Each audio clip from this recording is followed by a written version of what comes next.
4월 7일 월요일입니다. 주일은 잘 보내셨습니까? 4월의 봄바람이 어느덧 따뜻해졌습니다.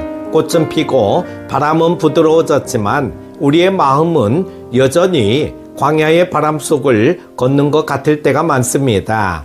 오늘도 말씀 앞에 조용히 앉아 우리의 영혼이 다시금 하늘의 양식을 만나고 하나님의 음성 앞에 머무는 시간이 되시기를 간절히 축복합니다.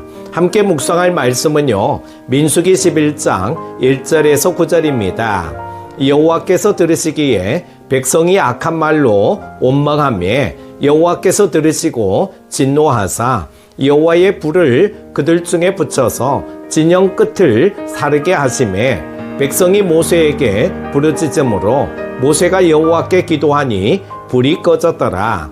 그곳 이름을 다베다라 불렀으니 이는 여호와의 불이 그들 중에 붙은 까닭이었더라.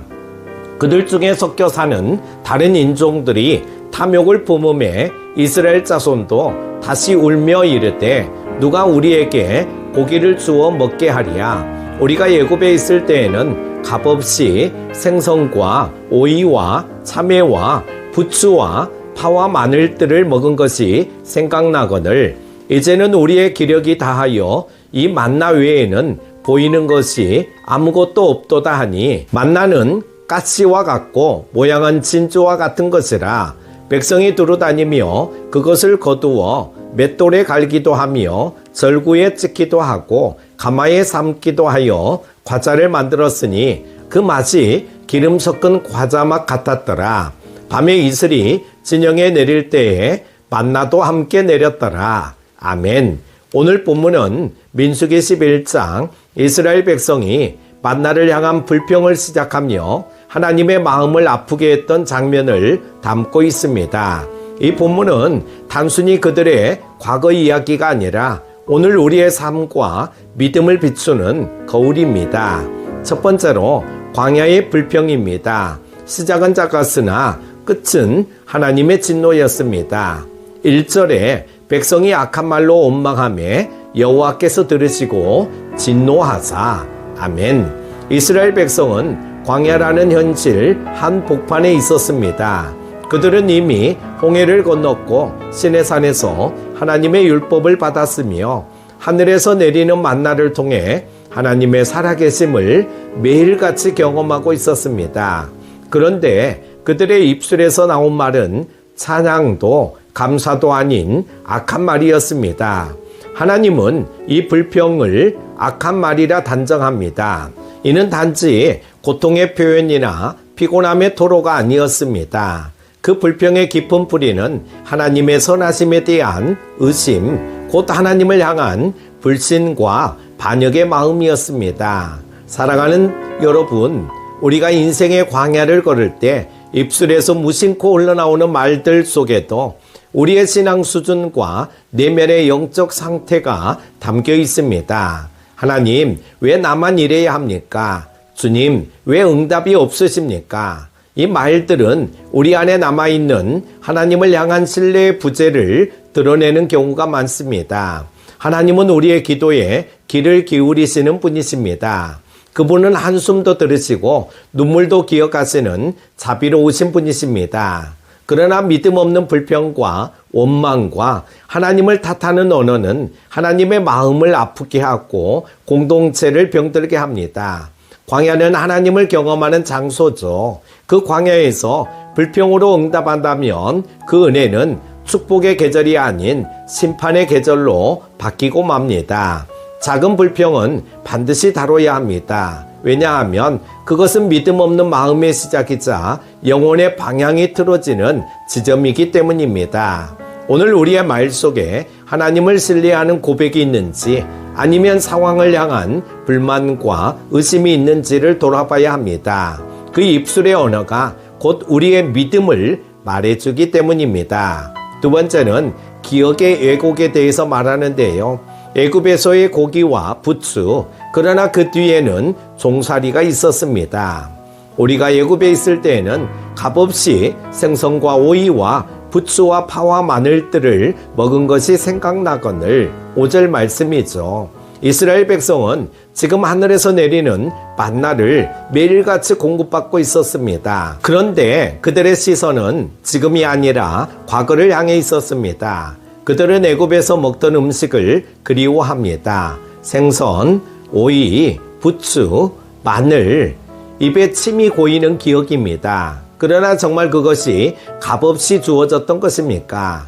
그 음식은 종살이의 대가였고 채찍과 강제노동, 눈물과 탄식 속에서 허겁지겁 먹던 음식이었습니다. 사랑하는 여러분, 죄의 자리는 언제나 미화된 기억으로 돌아오려 합니다. 애굽은 더 이상 우리에게 생명의 땅이 아닙니다. 하나님의 백성은 더 이상 과거의 종살이로 돌아가면 안 됩니다. 이 장면은 오늘날 우리의 신앙에도 동일하게 적용됩니다. 예배가 반복되어 지루하게 느껴질 때, 기도가 응답되지 않아 의심이 생길 때, 신앙의 길이 고단하고 외로울 때 우리는 과거를 아름답게 포장하고 싶어집니다. 그때가 더 좋았지. 그때는 이렇게 힘들지 않았는데. 하지만 그때는 하나님 없이 살던 때였습니다. 세상 속에 섞여 살아도 죄책감이 없던 때, 예배의 감격도 없고 하늘의 소망도 없던 때였습니다. 지금은 광야일지라도 지금은 하늘의 만나를 받고 있는 중입니다. 우리의 시선이 과거의 마늘이 아니라 하늘에서 내려오는 만나를 향하게 하십시오. 감사는 기억을 거룩하게 만들고 불평은 기억을 왜곡하게 만듭니다. 세 번째는 하늘의 만나에 대해서 말씀하고 있는데요. 하나님의 신실한 공급, 그러나 인간은 쉽게 잊는다라고 하는 것입니다. 만나는 가시 같고 모양은 진주와도 같으며 라고 7절에 말씀하고 있습니다. 하나님은 매일 아침 이스라엘 백성에게 하늘에서 양식을 내려주셨습니다. 그 만나의 모양은 진주처럼 아름답고 맛은 꿀 섞인 과자 같았습니다. 그것은 단지 생존을 위한 음식이 아니라 하나님의 사랑과 신실하심 그리고 언약의 증거였습니다. 그러나 이 은혜는 시간이 지날수록 당연한 것이 되어버렸습니다. 처음에는 감격으로 받았던 만나도 이제는 이것만 계속 먹어야 하느냐며 하찮게 여기기 시작합니다. 사랑하는 여러분, 신앙생활에서 가장 무서운 것은 익숙함이 감사와 감격을 삼켜버리는 순간입니다. 말씀이 더 이상 울림이 없고 예배가 더 이상 설렘이 없고 기도가 더 이상 사모함이 없고 성도의 교제가 부담으로 느껴질 때 우리는 은혜의 마당에 있으면서도 하나님의 손길을 놓치고 살아가는 자가 됩니다. 만나가 없는 것이 아니라 감사가 메말라 은혜를 못 느끼는 것입니다. 그때 우리는 은혜를 향한 감각을 다시 깨어나게 해야 합니다. 오늘 아침의 말씀이 매일 묵상하는 본문이 작은 기도의 제목이 하나님이 내게 주신 생명의 만나임을 다시 회복하시길 바랍니다. 은혜를 귀히 여기면 믿음이 자라고 은혜를 하찮게 여기면 마음은 딱딱해집니다. 결론적으로 오늘 또 만나를 주시는 하나님을 기억하시기 바랍니다. 민수기 11장은 하나님의 은혜가 우리 삶에서 어떻게 잊혀지고 그 잊혀진 은혜가 공동체를 어떻게 무너뜨리는지를 보여줍니다. 불평은 기억을 왜곡시켰고 왜곡된 기억은 하나님의 공급을 하찮게 만들었고 결국 그 불신은 공동체 전체를 진노 아래 놓이게 했습니다.